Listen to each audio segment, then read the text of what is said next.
છોટાઉદેપુરની બોડેલીની શેઠ એચ.એચ. શિરોલાવાલા હાઈસ્કૂલમાં આંતરિક વિવાદ વધુ વકર્યો છે।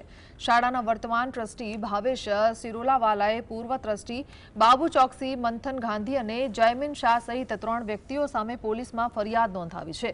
આરોપ છે કે આ ત્રણેય વ્યક્તિઓએ ઓફિસમાં બળજબરીપૂર્વક ઘૂસણખોરી કરી, જેનાથી શાળાના વહીવટને વિક્ષેપ પહોંચ્યો છે।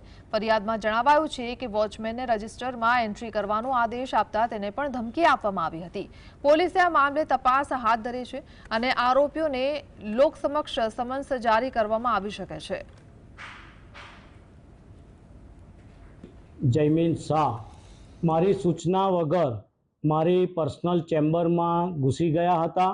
મારા આચાર્ય અને મારા ટીચરોને દબડાવી, ધમકાવી અને મારા ચેમ્બરની ચાવી લીધી હતી।